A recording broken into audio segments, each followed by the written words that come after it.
Welcome back to the Lanterne Rouge Cycling Podcast, the Critérium du Dauphiné Stage 5, the last sprint/breakaway stage, transition stage before we get to the mountains this weekend. Hot conditions. It was very hot yesterday in the time trial, I think 34, 35 degrees. And another pretty long stage. There's not 150k stages, another 183k stage, but the first 90 kilometers are flat. No categorized climbs until a 1k 5% hill, compared to the stage on stage 2 or 3, which had a lot of climbs at the beginning. This would be difficult for the punchers to get in a break without spending a lot of energy. There was then 3 category 3 climbs, all about, I would say, 12 to 13 minutes long, 4 to 5%, not particularly steep. The last one crests 30 Ks or so from the finish, and then there's no hills afterwards. It's a false flat downhill with a headwind too. So as an attack point, even though it's quite a grippy stage, it's not a great place to go solo. No, it's just too early, too far from the finish line, not hard enough to necessarily have the separation needed. I don't necessarily see that climb as an attack point for someone here, but a breakaway was an option before today's stage, because you look at the parkour and you say, okay, quite hilly, can Little Trek control a breakaway on this parkour? Because on paper, the one team that wants a sprint is Little Trek. Then you look at the situation when the race starts and we see a breakaway forming, and it's actually a relatively easy to control breakaway is what I'd classify it as. Jordan Labrosse, which is actually a pretty solid rider on the Decathlon AG2R, Enzo Leinse for Picnic Postenel, Benjamin Thomas for Cofidis, and Gernalek Thibault, Pierre Thierry as well, 2 riders from Arkea. That's the early breakaway. I think one thing we shouldn't underestimate when we look at profiles beforehand, for example, yesterday we look at this profile and we say, breakaway has a chance here. It is a flat start, That matters so much in breakaway formation, no? I think a lot of teams didn't know what to do today, and they tried to just hedge their bets in a lot of different ways, hoping the race would pan out to suit them. Yep. So Decathlon, no way they were hoping or thought it'd be a 3-man break with Cofidis and Arkea. No way. They were hoping that it would be a 10-man break with Labrosse, and it goes to the line, and he can try to win. Same with, and that's why we see Bastien Tranchant, who's their sprint option, I think, trying to bridge across later, because the break actually went fast. That's the really surprising thing. The break goes fast, easily, and it quickly gets a minute. I don't know if the roads were narrow, but there's a lot of teams here who I expected to be more active jumping. I think what these teams were wanting from this stage was, don't kill yourself on the flat going in the break. Let Arkea do that. But in the end, actually, that was the way to win, was to go on the break. And then hope that Trek and Alpecin burn through their team. They make the stage really hard in the hills. And then you can attack in the hill zone and get across to the break, go solo, like a Marc Soler, Jay Vine usually attacks like that. I think that's what they're all trying to do, or hope it was a really reduced sprint. That second attack certainly came in the hill zone when the hill started, and yes, the hill zone is not near the finish, so it's pretty far from the finish line. 2 riders from Total Energy, Matteo Verchier and Mathieu Bourgodeau, pretty solid riders, but also Tobias Voss. We've seen him do this quite a few times in this year, because Ineos, with their innovative tactics, they've done this multiple times. And actually, on paper, when you look at the Ineos team here, the likelihood of them winning the stage is very low. So what else is Tobias Voss going to do today? He might as well try it. So I'm okay with it. I like seeing it. It's an opportunity. They're trying something. Yes, it's not being in the early breakaway, but it's another way to potentially get something out of the stage and maybe bridge towards the front of the race and maybe get a result that way. But it's so closely kept tight by the peloton. And if you look at the peloton in the early phase of the race, we're based on tickers before the broadcast starts, but I'm guessing Little Trek did a lot of the controlling early on in the stage. But once the hill zone starts and the broadcast starts, who did we see taking control of the peloton, trying to keep this breakaway in grasp? Alpecin were trying to make the stage hard. They're trying to both catch the breakaway, which is okay. It's not mighty, or maybe it's small but mighty. Benjamin Thomas has won a stage of the Giro last year, very similar. You don't just bring Thomas back, very easily in the last 10Ks. He's not going to fold over. And so Alpecin are trying to catch the break and they're trying to make it hard. The problem is they don't have the horses. Alpecin just do not have the horses here to pull on the climbs very hard. Yeah. I don't think Alpecin could have dropped Milan on these climbs themselves, and they didn't. They couldn't do it. Milan was sitting fourth wheel. They need like a Luca Vergalito, a Quinton Hermans, a 65, 70 kilo guy on a 5%, 6% climb who can drive a proper pace, and their guys couldn't really do it. Well, in the first two climbs, certainly not, but on the last climb, we did see some cracks in the armor of Milan, because the way Little Trek takes up these climbs is they start at the front, like a sprinter usually does, in the peloton, trying to position himself at the front when the climb starts, and then gradually drop back. And while dropping back, all the Little Trek teammates are basically in the wheel except one. One stays at the front to try and control the situation at the front of the race, but the rest stay with Milan for if he drops, that he can be brought back. And actually, on the last climb, he was gapped a little bit, and we had 3 teammates of Little Trek actually bringing Milan back to the peloton. So we spoke about this numerous times already in this Dauphiné coverage on LRCP, that when Milan has to go deep on a single climb, there might be a little bit of weakness. When he came back to the peloton, did you feel like, okay, Milan could be beaten here? No, I actually thought he'd be fine, because he got dropped right at the end. They came back within 2 minutes. He had the whole team around him. It's 28 Ks from the finish. They got a false light downhill where he's literally not pedaling for 15 minutes. I thought he'd be able to recharge the batteries. It's not like that Naples sprint. Is he less versatile than before? Because I swear, even these stages he would survive a year ago. Yeah, I wouldn't have expected him to almost drop at all on that climb, but it is hot conditions. I don't know, for example, to compare to like a big boy Varenskold, did he get gapped and come back? Or was he always there? Because X were also pulling. We saw Jorgensen like go to get a bid on, and that actually almost started to make riders slide because he jumped too early to get the bid on, went in front of Alpecin, and then was like, oh, well, I can't just block them. That's really impolite. And he kept pacing to then get his bid on Musette. So I don't think Milan looks in his absolute top shape we've ever seen him right now. I think so as well. Because, like, if I think about how I saw Milan versus Merlier earlier this year and towards the end of last year, I saw 2 sprinters that are very close on the flat, but Merlier winning the flat sprints more, and then Milan being the more versatile sprinter.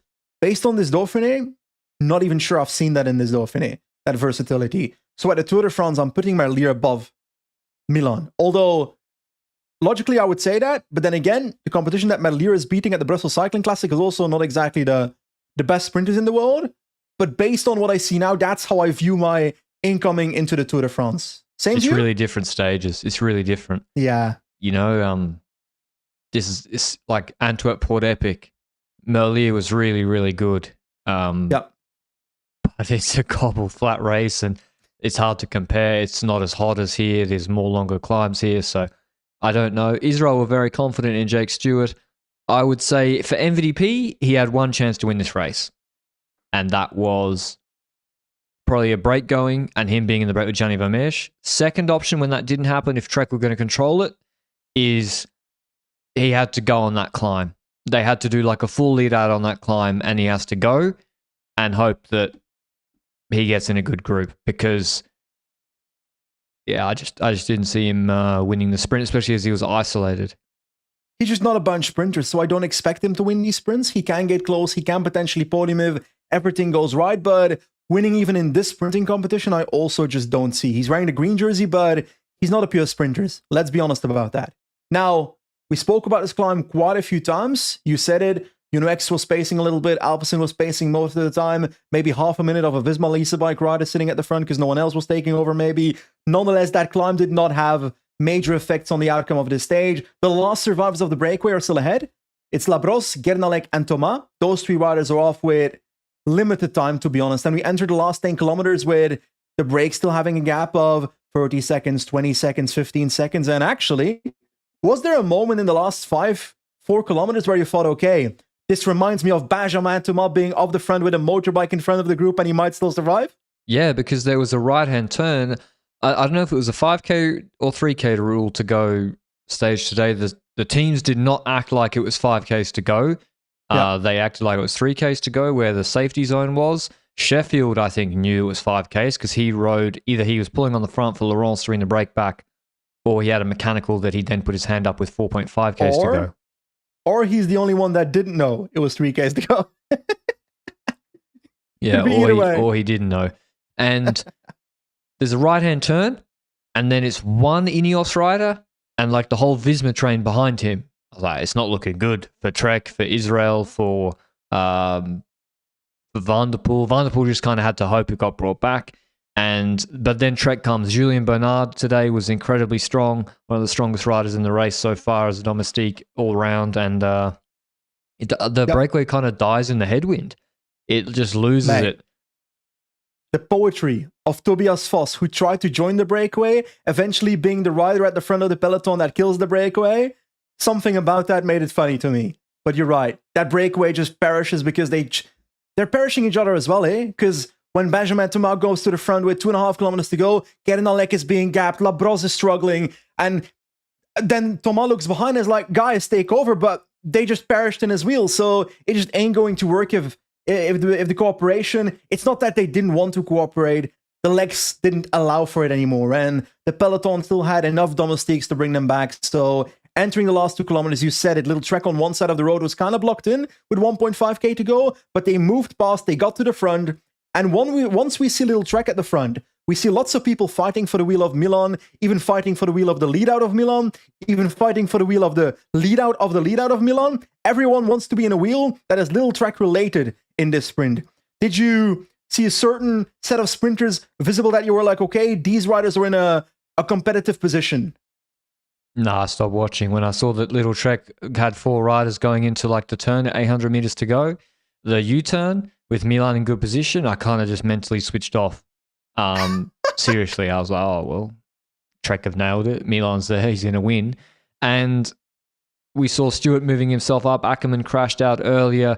Turgis is trying to move Janier up. Fred Wright's a little bit too deep. Laurence is on the wheel of MVDP. MVDP's found his way onto Milan's wheel. He's shouldering with Stewart. They're half on the wheel of Milan. But this is a very, very strange sprint. It's through then a left-hand bend, and Jake Stewart jumps from the wheel of Van der Poel, brings up Laurence in his wheel and Varenskold, Penway and co.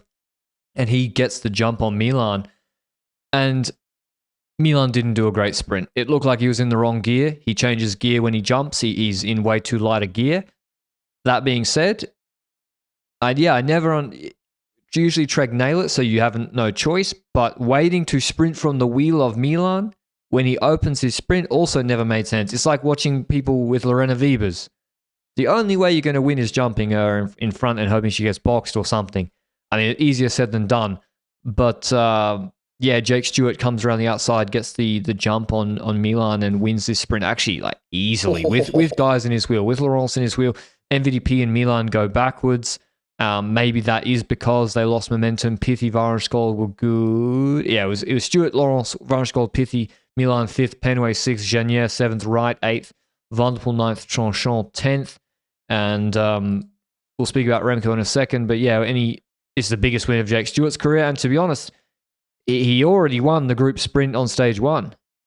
Yeah, he did actually, behind GC riders up the front. But I actually forgot that Jake Stewart got second in Omloop in 2021. That's a result I did not remember at all. But this man has had quite an evolution when it comes to the teams he's been at, from Groupama now to IPT. And I actually, unironically, I feel like I don't know, I feel like I felt like he stagnated a little bit about 2 years ago, maybe a year and a half ago. And his sprinting has been solid, actually. At Katarzyna Dunkerque, he actually won a stage about 3 weeks ago, apparently. And he's always like in a top 10 position when he does sprint. But winning a Dauphiné sprint, yes, this is not the best sprint field in the world.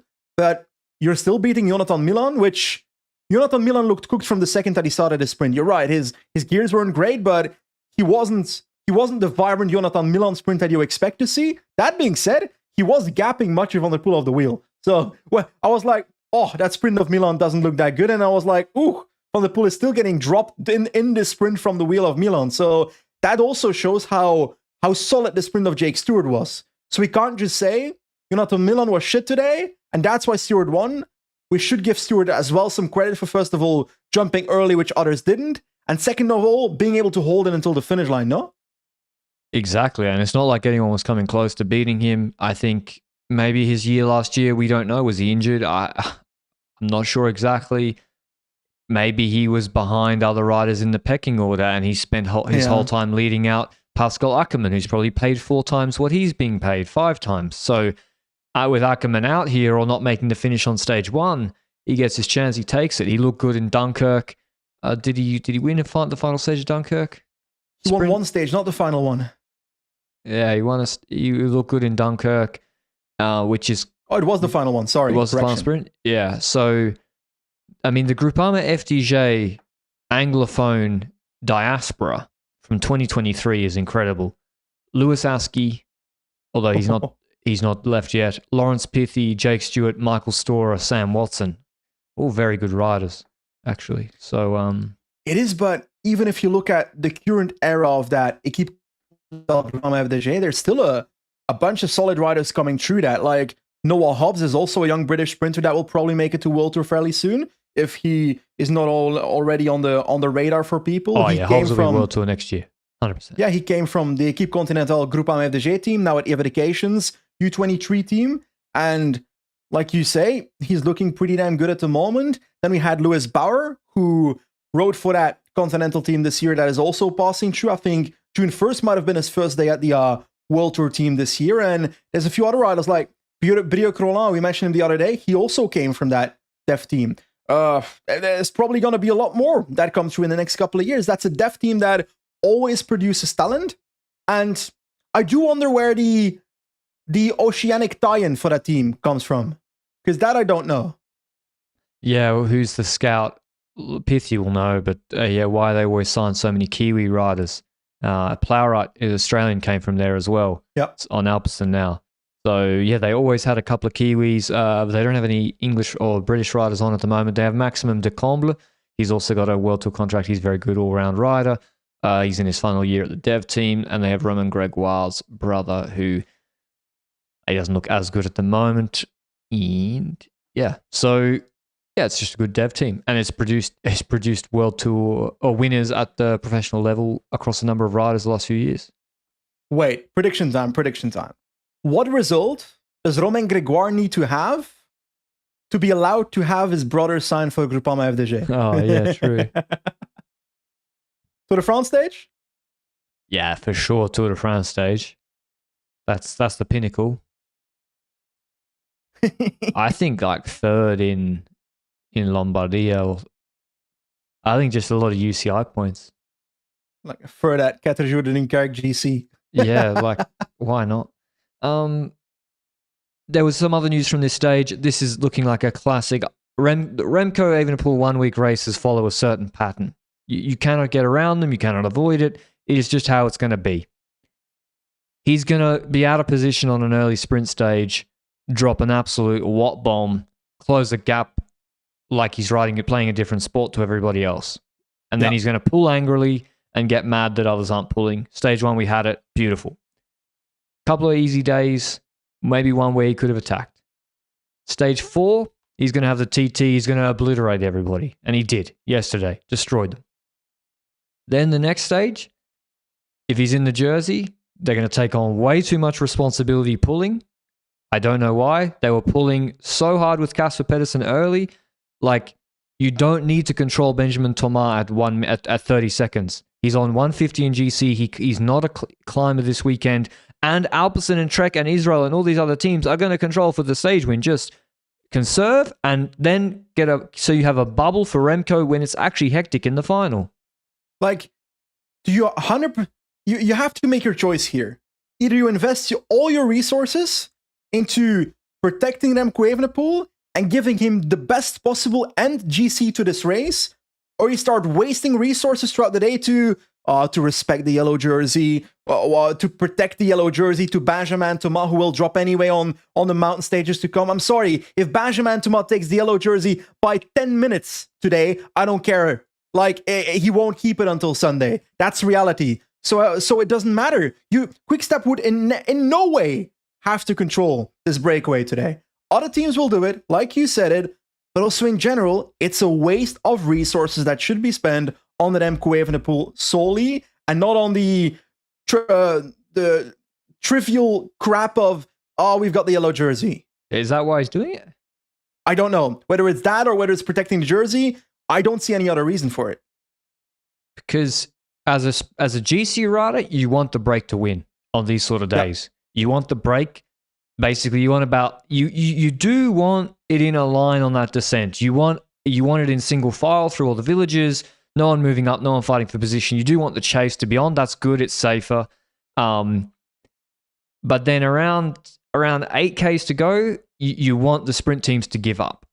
That's the ideal scenario, and the break to win, and you all just roll in. That's what you want. Why do you think they paced? I don't know. I don't know why. I don't know. There's no real reason why they should have paced, is what I'm trying to say. Maybe if they didn't put one rider there, then Little or Alpecin, like Little said, then we won't chase, then you're going to have to chase, like control it yourself the whole way to the finish. But you can give Benjamin Thomas 20 minutes, man. It doesn't matter. Yeah, exactly. So that leverage does not work. I don't know, because what I'd be thinking is like, we need Casper Pedersen to be around Remco when it's actually the shit's going down. And in the last corner, I don't know what, to be honest, I also think no one else crashed. The last 180-degree turn, to me, actually was fine. It made them all slow down. Yeah. But one rider crashes there that we saw. Remco crashes. He's right at the back.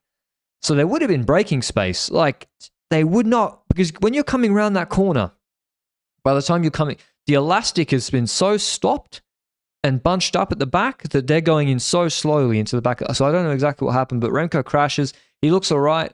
I think he must have fallen like on his side, and he looks like he hurt his finger. Hope it's okay. But this is also part of the Remco 1 week stage race experience, Benji. Bit of drama, like the Vuelta on up here in Aronsar when he won and crashed. Yep, that's true. Like I see an article right now on HLN where there's a quote of, "There's nothing too bad. There's nothing bad going on." He doesn't know exactly how he crashed, according to that article. So if he doesn't know and we've got no footage, then nobody knows how he crashed. Hope he's okay. And all good for the mountain stages coming up this weekend. And in the end, it was kind of an inconsequential transition sprint stage today. But indeed, it's he's going to need his team tomorrow and for the weekend, because he's in the jersey. And Pogačar already said in an interview this morning that as soon as he finished the TT yesterday, he thought, I'm gonna go crazy attacking this weekend. And I dare say that will happen. I'm looking at the GC standings, Benji. Yeah. They are, I mean, maybe it's not been done yet, but they've still put Seychelles on a gap. That must... Ooh. That's going to change, right? Well, yeah, I mean... I think that's going to change, because Bardet also dropped in the temporary GC standings right now, and he was the one that, when the Remco crashed, put his hand on his back. He was in the Remco situation. So I think we should look at the GC from yesterday to really talk about what's the GC before tomorrow is going to be. And then I look at the GC and I see Remco Evenepoel in the yellow jersey, 4 seconds ahead of Lipovic, 9 seconds ahead of Romeo. Van der Poel is still on 14 seconds, but I don't think that will last too long. It's Vingegaard on 16 seconds right now, and Dunbar and Tejada on 30 seconds, but more importantly, Vingegaard on 16 seconds, Pogačar on 38 seconds. Jorgensen is 9th on 39, and then a minute 03 towards Louis Barret, but that's not too relevant for tomorrow either. So I'm looking at Pogačar and Vingegaard on 16 and 38 seconds, and I think, okay, perfect setup for the last 3 mountain stages. But Remco Evenepoel is the third best climber on paper out of the 3 going into this weekend. Next to that, Pogačar had a pretty shit time trial, so that's a question mark there. Jonas Vingegaard has been on point for this entire race. We still don't know why he was riding on the small gear yesterday, but the small ring, but that is something else. But for these last 3 mountain stages, Pogacar and Vingegaard will have to put pressure on Remco Evenepoel, and then we'll see who the best climber is at this point, a month before the Tour de France. Is it? Yeah, it's nearly a month. Yeah, until the Tour de France mountain stages, Benji's right. It's over a month. Yep. It's until the first Tour de France mountain stage. Muur de Bretagne, though. Ooh. Yeah. A mountain in our hearts. Luke says the 14th of July, so yes, just over a month. Vive la France. Did you do that's 14 juillet, right? Yeah. Yeah. That's why they moved the it's 10 days before the first rest day. What stage is on the 14th? I don't know. Asking you like you should know. Luke says mountain. He says mountain. Mountain. He typed mountain. It's the Mont d'Or stage. That is nice. The medium mountain festival. Clermont-Ferrand one. I have no clue where Clermont-Ferrand is. I just know that there's a TGV and it's called Rémy Cavagna. Cavagna actually was really good yesterday. On that TT. I'm happy for him. Did you preview tomorrow's stage profile? I did not, my friend. You did the weekend in general. 127 Ks, very short stage, but it's mountainous with some steeper climbs. We have some hills in the first 30 Ks, some punchy climbs, and then we have the Category 3, 5.6 Ks, 4.4%. That is, I think the break will form. I don't see who will really close it, except maybe UAE. Then there's the hardest or the steepest climb of the race. Well, maybe Madeleine's harder. Côte du Mont Saxonais, which is 5.5 Ks at 8.6%. It's like 5 Ks at 9%. Descent, and then a valley of about 20 kilometers, more or less. And then they do the Côte de Domoncy. This is the finish climb of the Combloux TT in 2023, the Tour de France Stage 16 TT, where Vingegaard went crazy. But they're going to do it on road bikes. And it's an irregular climb. It is very steep at the start. First 2.5 Ks at 9.3%. Levels off a bit, and then it kicks up again to the line. So this is not a stage where one would expect big GC gaps. It's not like the Stage 7, but it is... You can take a gap, and you can take bonus seconds. I think the bonus seconds are crucial. I think UAE will control. I think they have to, actually. Like, they got to put the 10 seconds in play. And there's also it's 125K. Yeah, I mean, they have to. They have to, but also we got to add on top of this that Remco Evenepoel did lose a teammate today. Vervaeke crashed and, according to the news, broke his collarbone. So it's also going to be influential for the Tour de France then. Vervaeke most likely won't be in the Tour de France squad then, unless we have magical healing methods for collarbones these days, because sometimes I see riders back on the bike after 2 weeks. I don't expect Vervaeke at the Tour de France, right? No, he broke it. I don't think so. That's a bit... The mountain's maybe a month away, but the beginning is, and then he can't train or, I don't even think... Yeah. It's not looking good. So Landa and Vervaeke out is a big loss, not just for their power, but also their experience. You know, they... Yeah, like Remco had a flawless Tour de France last year. The stuff we were saying about why is Pedersen pacing in this Dauphiné, it's a bit strange, the crash... That actually didn't happen in the Tour last year. Remco had a flawless Tour, from what I can remember. And that is true. Maybe it was Landa just being like, do this every day. This is what the other teams are going to do. And Moscon was good general. That being said, I do feel bad for Vervaeke, obviously, because like what we often underestimate is how much time even domestiques spend away from their family in the run-up to a Grand Tour, to then miss out on it because you crashed in the race before it, in the month before it.